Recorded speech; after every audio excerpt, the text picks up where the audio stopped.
Welcome to the More Demand podcast, where we help you generate more demand for your products and services. Every episode we give you tips, tricks and tutorials on how to get the best out of your digital marketing. Less frustration, more demand. Here's your host Lawrence Howlett with this week's freshest tips. Hello and welcome to the More Demand podcast, episode number 38. This week I have with me Lindsay Anderson. She is a web strategy expert working with small business owners to help them grow their business. Lindsay is the founder and CEO of two companies, Web Impact, a successful web development company, and Lindsay's Web, an online resource for small business owners to learn about ranking on search engines, newsletters, analytics, social media, PPC, websites, blogging, and loads more. She knows how to utilize web technologies to help small business owners achieve their dreams. And today we're going to be talking about how to leverage that web tech in new and innovative ways on a shoestring budget. In fact, we're going to go through WordPress, we're going to go through how to find freelancers, we're going to talk about free website builders, Facebook marketing, content, SEO, blogging, Facebook videos, Facebook Live, the list goes on for today's show. So really useful and really valuable show today, folks. So without further ado, let's welcome Lindsay onto the show. Hi, Lindsay. Welcome to the More Demand podcast. How are you doing?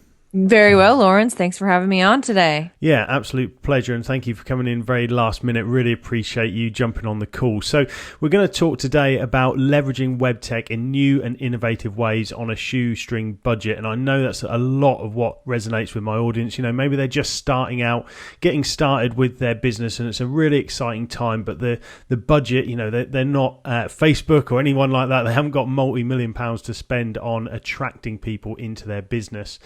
So talk us through some initial, top level ways that you can use web tech in some innovative ways, but on a shoestring budget. Sure. Well, Lawrence, I've been doing web development and online marketing for about 12 years.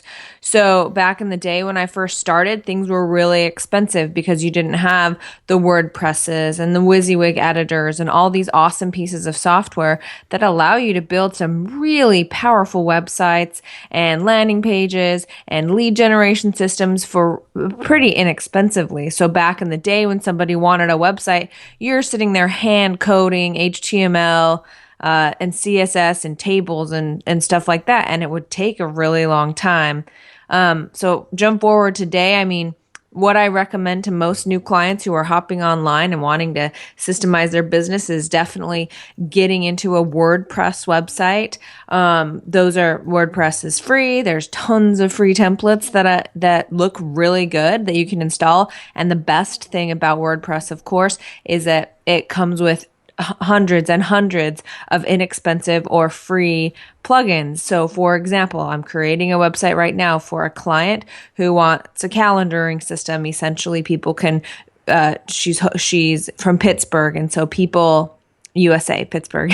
Essentially, people come to her website and she wants every single event in Pittsburgh to be published on the website. So they hit add an event and then it goes into a back end where she can go in and approve it. Well, guess what? If I were to create that website from scratch 6 years ago, hand coded, it probably would have been $5,000 or $6,000. There's a WordPress plugin that does that. It's $100. I charge her another $100 to install it and kind of train her how to use it, and it's done. Like, it's so inexpensive. So I highly recommend that. With the use of, even if you don't know WordPress and you don't even know the first thing about developing websites, I recommend to jump on Upwork, which is a place where you can go and get really inexpensive developers from overseas, and they can install a WordPress website for you for easily less than $100. So there's no reason not to have a decent looking, functional website out there on the web today. There's just no reason. Yeah, absolutely. And I like that you've brought up Upwork. I mean, there's loads of channels that you can go out there and get freelancers, as you say, inexpensively. The thing that I always like to just say there, when you are working with freelancers, there's lots of people that just don't treat them with that respect that they need, and they are real people at the end there, and they won't work all hours of the day and night, but treat them really well. And I've worked with freelancers now. I mean, we've got freelancers in the Philippines, Philippines. We've got some in Latvia and Poland, all over the place. But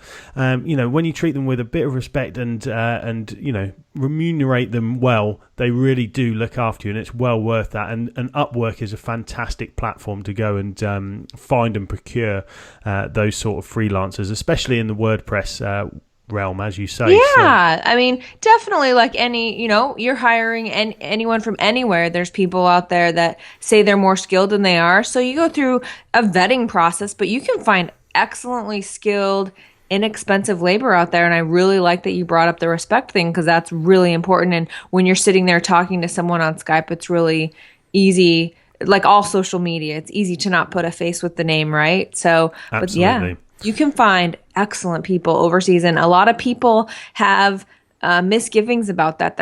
I don't know, they need to just kind of open your mind, because the whole world is at our fingertips now, and you can make things happen with people halfway across the world.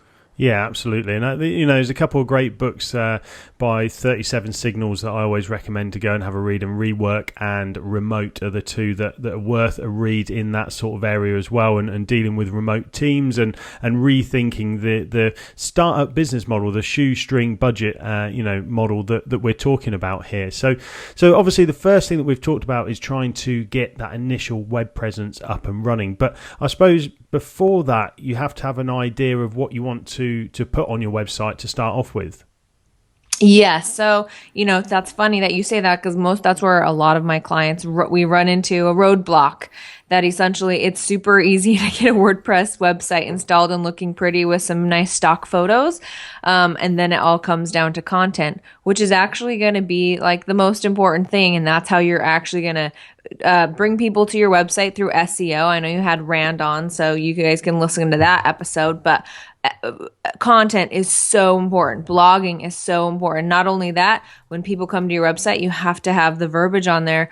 So you're actually like selling your services and stuff like that. So not many times, sometimes I'll have a website up for months and the client's just like kind of stuck in this, I don't know what to put on there, and we offer services of copywriting. Like I'd also recommend hiring a copywriter, because copy is so important. And also, I would also recommend on all websites is to make sure you have a video of yourself on there. And I'm not talking about a professionally edited, looks amazing video. I'm like literally talking about get your smartphone out and record a video so people can feel your presence, and you're going to be able to make a lot more sales through a simple video like that than any verbiage on your website.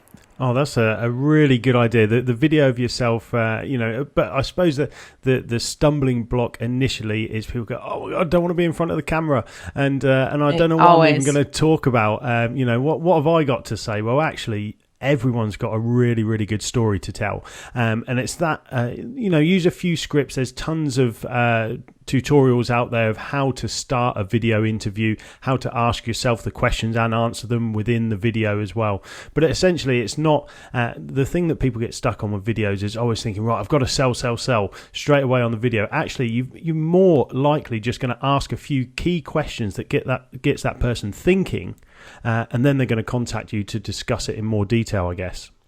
Yes. And I mean, we've all heard the saying, people do business with people and not businesses. And so it's just the perfect way of people to get to know you. And speaking of video, I mean, and I know you had a Facebook expert on, but if you post a video on Facebook versus anything else, it's going to get way more reach, way more views, way more likes. Like the power of video is real. So try to get over being shy on the camera. Just get your phone out and video yourself talking. Yeah, so let's dive into that Facebook video, because it is one of our, Stacey Dennett was the lady that came on and talked to us about retargeting Facebook ad campaigns, and we went through a system around lead magnets and retargeting once they've downloaded the lead magnet to take them on to the next level. But Facebook videos is actually something that not a lot of people have still dived into. In fact, they haven't even dived into YouTube paid ads as yet either. So why should we look at Facebook videos? And have you got any case studies or stories that you can share with us around that? Yeah. So first and foremost, like I said, Facebook video is really powerful because of the reach. So I do a weekly video, a tip on how to increase traffic and leads to your small business website or your small business. And every time I post a video, like it gets 4 or 5 times the reach without even paying. When you go in and actually start paying for ads for your video to reach, if you pay for video views, Facebook actually won't charge you till you're like 10 seconds in. So that means these people are actually literally like somewhat invested in your video before Facebook even starts to charge you. Oh, that's really cool. So when you, just to go back there a second, when you say 4 times the reach, that's in comparison to just a typical list blog post. Yeah, sure. A blog post or something like that. Yeah. It's really powerful. Not only that, I just get, and maybe it's not just my page, because I do this for clients all the time, like the likes, the shares, everything, definitely just increases so much more with video. And then the latest thing that I highly recommend that's really increased reach, and Gary Vee does this all the time if you watch his Facebook page, is he will put captions under the videos, because people do like to watch videos kind of like on their phone without the sound on. So if there's captions on there, then people watch it even more. So I highly recommend that. Okay, yeah, that's a really interesting technique. So that's almost like when Instagram was, well, I'm sure it still is, but full of quotes. You know, people really jumped on the quote bandwagon and posted constantly. I know we did it as a tactic of posting inspiring quotes, but it's sort of that caption. You can consume it anyway. You don't have to have your headphones on. You can still consume it and watch the video because obviously it's going back to I can't think, subtitles. That's the word. Yes. Exactly that. Okay, so there's also Facebook Live as well. So have you used that at all? I've had clients that have used that. I can share a case study with you. Essentially, I have a client. We built a piece of software for them where you can go in and basically track foods you're eating, and it kind of helps you with weight loss. They have a different take on weight loss than most people, because all of their weight loss knowledge and the way they get people to lose weight is through hormones, and you can regulate your hormones through food.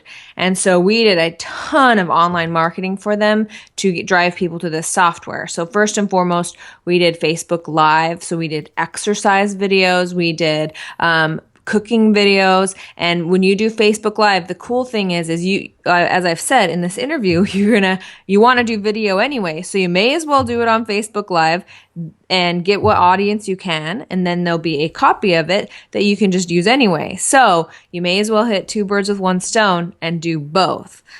So we were able to do that. And then, we brought people to their page through Facebook Live and videos and regular Facebook like ads. And then once people came to their page, we fed them some awesome content through recipes, through, like I said, exercise videos and everything else that they were teaching within their system. And then maybe a month later, we started running ads for a free Fitbit if they were to register. So if they register for a free Fitbit, then we were just running ads to the fans on that, and they would go and register for a free Fitbit, and then we would send them to kind of a long form sales page, which would give them access to the system. This tactic worked really well to give away a free Fitbit. And then we also did some webinars that actually worked pretty well for this. And all of their current clients, I think they now have 500 clients on this piece of software that we got all through Facebook. And like we weren't doing any SEO or anything else. It was all just Facebook marketing. And that's incredibly powerful. I mean, as a startup, as a shoestring business, with a little bit of investment in those Facebook ads and getting the formula right, and making sure that you're testing your process in terms of your lead generation system. That 500 signups as a startup is, that's incredible. I'm not quite sure, obviously, what their investment amount was and what scale they were hoping to achieve. But, even getting 500 people into a SaaS application is incredibly hard. So props for doing that. It was awesome. It was awesome. And like I said, both the Fitbit and the webinar, they both produced different results, but both were extremely successful. So... Yeah, and I like to always ask or tell the audience that are listening to think of the phases that you want to go through in your lead generation. So straight out of the box, you're a brand new startup company potentially, or you're looking to scale to the next level. Think of the next phase that you want to achieve, and don't get clouded with the huge milestone that you want in the future. Instead, just scale that back and phase it. So the first phase might be, get your first fully paid sign up into your SaaS application, or get your fully paid sign up to your webinar. If you're doing paid webinars, for example, that's phase one. Then phase two is, right, how do you scale that to 10, 100, 1,000, 10,000? So it's just thinking about those scales and those phases, so that you don't get sort of mind blown by, we've got to get 10,000 sign ups at a conversion rate of that. Well, that's 1 million people on our webinars. That's impossible because we're going to have to spend 10 zillion with Facebook ads. It's just, it doesn't scale like that. So just have a think about how you're going to scale it before you go diving in. Yeah, and the other thing, and I'm glad you said that, the other thing you need to consider is, like, we went through a lot of revisions before we finally came up with this Fitbit and our winning webinar ads. Like, we, straight up, Lawrence, we threw a webinar and maybe like 10 people showed up. So and I've thrown a lot of webinars as an online marketer. And so when 10 people showed up to one of our first webinars, it was like, okay, we really need to step back. People are oversaturated by the weight loss market. We have really got to come up with something new. So you are totally going to fail. And it's a learning process, but you can eventually get there with a lot of testing. Yeah, so talk me through the webinar sort of sales funnel, because it is, so many people are now selling webinar systems. I mean, you've got Amy Porterfield's webinars that convert, and I'm inside that program, and it's it's a great program. You've got I can't think of other names off the top of my head, but there are a lot of people out there selling these webinar programs, and they're selling them via webinars as well. So it really does have, it's sort of that paradox and that. But yeah, it does really, really work well.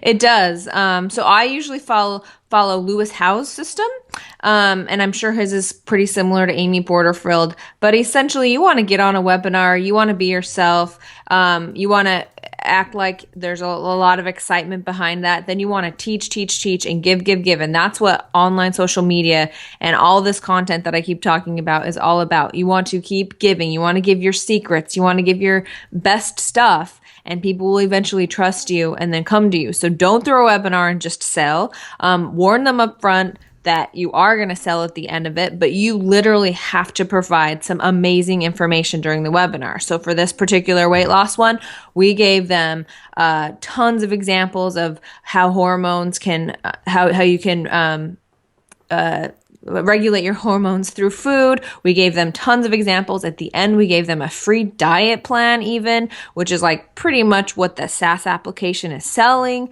And then at the end, we basically said, yeah, and if you sign up within the 24 hours, you get this price, and etc. And the important thing, Lawrence, about webinars is those follow-up sequences. So make sure you're in a decent platform that allows you to send up follow-up email sequences, because you may or may not make a ton of sales on that first one, but if you keep following up with the 24 hours and we're closing down and here's a replay of the webinar, you can definitely make some more sales there. So make sure you put in a lot of effort in those email follow-ups, because I'm a big believer in email marketing. It totally works. Yeah, absolutely. I mean, you're getting a lot of emails through in your inbox every single day, but believe me, when you're following someone that's giving you advice, you're going to make a special inbox or a special folder for them in your inbox, and you're just going to read that content all the time. I know I did with, when I signed up for Amy Porterfield, I was reading, all of that, mainly for me to learn her funnels and her way of getting people onto the webinar. And then, but obviously she sold to me, which is definitely a win for both of us, hopefully. So, but it was interesting to see that follow-up sequence that you mentioned there, and the technology that you use for that. I mean, personally, I'm an advocate of ClickFunnels. I'm not sure what software you use to do that follow-up sequence. Yes, I definitely use ClickFunnels. I for some customers, I also Webinar Jam. Webinar Jam's awesome because you back in the day, I know I keep saying that, like you had to go to GoToMeeting, or you had to do there was that big webinar software that slipped my mind for some reason. But now you can literally host a webinar on your own through YouTube and Webinar Jam, and that's like $100 or something. So there's no cost reason why you can't host your own webinar. Yeah, and I mean, even if you do have, even if you're struggling for that initial $100, there is, obviously you can host a Google Hangout and then follow those people up, afterwards, either via social media. So there's no real excuses not to get into webinars. But as you say, the follow-up sequence is really important. So how did you follow up with people that, obviously there's some people that didn't attend, then there's the people that did attend and didn't buy, then there's the people that did attend and did buy. So there's sort of 3 different buckets of people that you need to send different messages to. Yep, it's very important to segment that list. I think the most important ones are the ones that didn't buy. And so what we did is the doctor that I was working for actually had written a book called Stop Counting Calories. So we actually took that book, and when people didn't buy and we sent them the follow-up sequence and everything like that, we pretty much were like, yeah, so we're going to send you 14 more days worth of tips on how to, continue to lose weight through regulating your hormones. If you don't want these 14 days, then feel free to opt out. Most people actually stayed in. So then for the next 2 weeks, we pretty much had their permission to send them a tip a day. A lot of the tips were video form. A lot of the tips, we tried to keep it short and sweet. We definitely put a lot of video in there because then they felt like they got to know the doctor. And through that 14-day sequence, we kept subtly bringing up a link to, hey, you can go and opt in.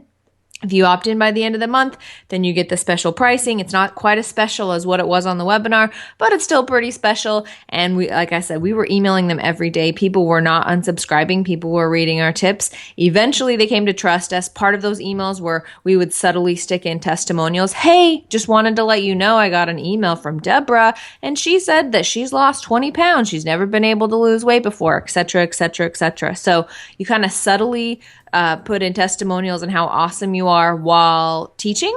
That's one of my very favorite things to do. And then by the end of the 2 weeks, we had, X amount more subscribers. Yeah, the social proof element is critical to getting, so many people get the product right, they get the promotion right, they get the price right, but they don't have that fundamental element, which is the proof that what they're talking about actually works and is accepted as working by other people. Because that's how, people will buy. It's like a word of mouth recommendation. So it's really important to mix that in. So you talked there about video via email. How does that work? Because you can't play a video within the email. So talk for the technophobes out there. How does that work? Yeah, so it depends on what email system you use. So let's just take MailChimp, for example. MailChimp makes it super easy. That's how I personally send my emails. You can go into MailChimp, which again is free. So there's no reason for you guys not to be collecting an email list right now, but you can go in and there's a little box that you actually are like, yeah, add a video, and you have it uploaded to YouTube. And that way you don't have to host it on your website or anything. And basically it's like, what's the link? So you paste the link in there, and then YouTube will go grab a screen cap with a nice video play button on it. And then when they hit, and it makes it extremely obvious within the email that it's a video. When they hit that, it'll take them to YouTube to watch the video. Oh, awesome! So that's really, really super simple to put video in email. So let's just recap what we went through there. So we were talking about webinars that sell a particular product or service. That could be anything. For accountants out there, why not do webinars on how to prepare your tax return? To get signups, anything like that you can put maybe a half hour or an hour piece of content together that you can do over video, and then give them lots of nice content, teach, give, as you said there, and then have a call to action at the end that's the timed approach to offering either a promotional discount or a value add piece. Yes. So for example, if they sign up within 24 hours, you get the program, which is the standard rate, but you also get maybe 4 group sessions on 4 Q&A sessions or something like that. So I always like to try and do a value add piece rather than discount the actual product. And then we talked about follow-up sequences. So after the webinar, people that didn't purchase then went on to get 14 days, more tips, more teach, give, and then the opt-in price in there with the testimonial and the proof, just to sort of put the icing on the cake, I guess. So yeah, webinars are a really, really good way to sell. So yeah, let's go back to the initial question, which was leveraging web tech in new and innovative ways on a shoestring budget. So we went through the WordPress website, we went through Facebook marketing. What are some of the other ways that we could potentially get that innovative technology in on a shoestring budget? Yeah, so if you're not even in the mood to go to Upwork or anything like that, and you're still websiteless, there's free website builders out there you can totally use, which is like Wix or Weebly. Like, both will give you a fairly decent website for free. So again, no reason to not have a decent website. And the other, the main thing I would tell a business owner that has like zero budget is literally start blogging. Like, you need to get your information out there. Google will love you. Social media will love you. So I would say start blogging, get a Facebook page, start gathering likes on that Facebook page, and feed them this content. So I know a lot of people scream and cry because Facebook started charging for for reach, essentially, but it's really not that expensive. I'll just be straight up, Lawrence. I have clients who have 5,000 people on their Facebook page, and when they go and release a good video or a good piece of content, like, they put $5 in to boost that to their fans. And I know boost is a bad word or whatever. We can talk about that in a minute, and it takes $5, and like their entire fan base pretty much sees it. Like, $5 is not that much. And as a marketer, like, we should be used to paying for amazing reach like that. Yeah, for sure. And I mean, even in old school methods or back in the day, as we keep saying, you would have to pay for that reach, and that reach would be in the printed media.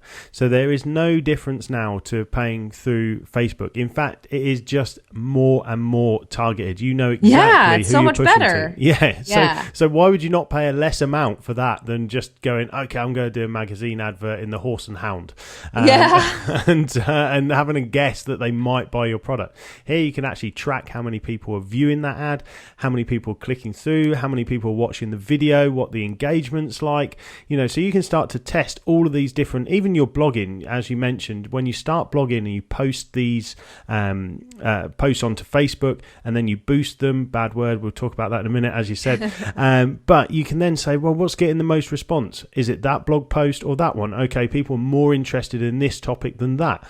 So you can start to really define what people are actually having problems with and start to solve them. So let's go through that boost my post or boost post. Talk me through that. Sure. So we've all seen that boost post button when you're posting to your Facebook fan page, and a lot of marketers are like, never do that because you're not able to efficiently target your fans that way. You'll want to go in and create an ad so you can go in and select gender and age and interests and all of that. But quite frankly, Lawrence, I have a lot of clients that basically freeze. You say ad manager to them, and so then they just don't do anything. And I think a lot of us are like that. It's like, well, that sounds a little too complex. So my recommendation, and you can kick me off your show or not, is if like boosting a post to your fan base or even your fan base plus friends, I'd probably just keep it with your fan base.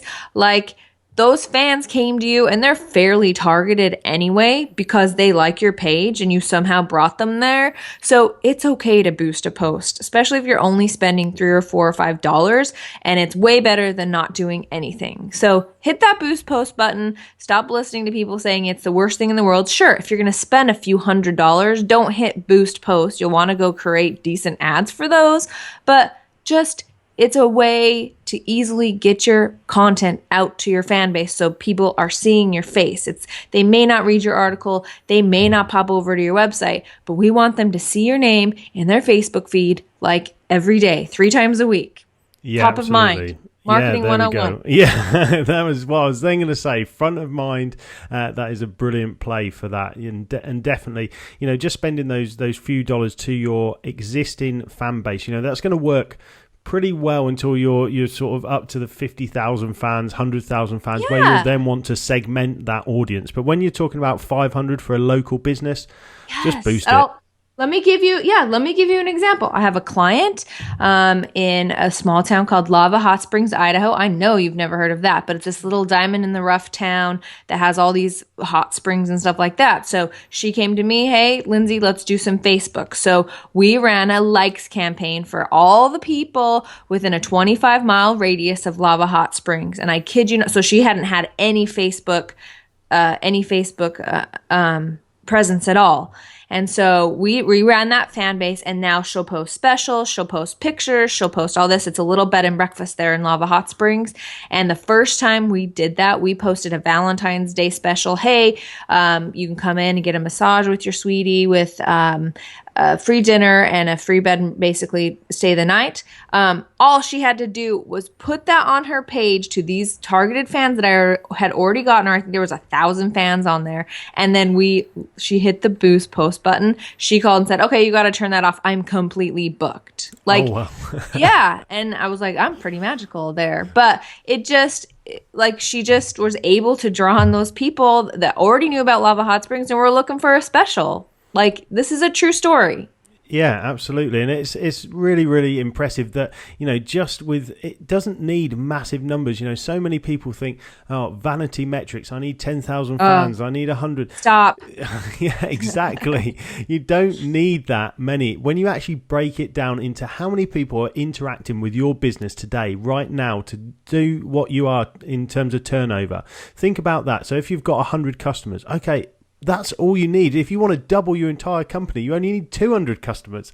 So you don't have to think of these huge vanity metrics. No, and that, while you're saying that, that goes for all things online marketing. That goes for your Twitter following, your Facebook following. I can't tell you, I'm still seeing people who will come to me and they'll have, 15,000 Facebook fans, and you boost a post and it's crickets. And it's because they got these fake fans or whatever, completely worthless. Same with email lists. I have literally gotten more response on different clients with a client who had 500 people on their email list and sending out a promo to those 500 people versus a guy who had 10,000.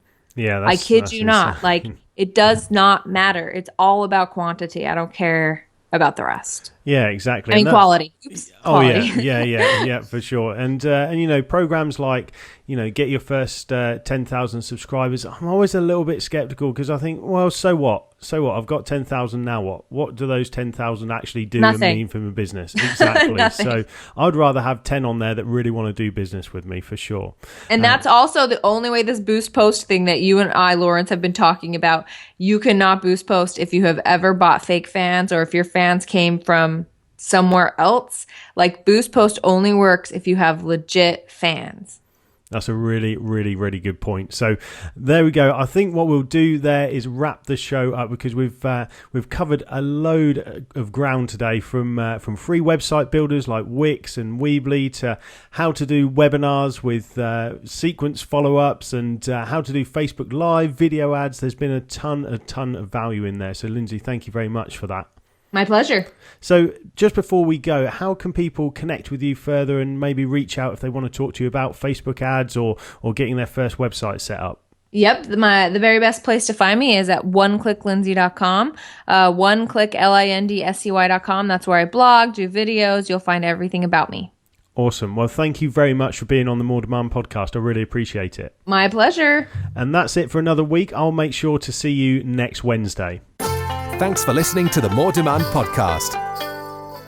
Make sure to hit that subscribe button on iTunes and get the latest episode direct to your device every Wednesday.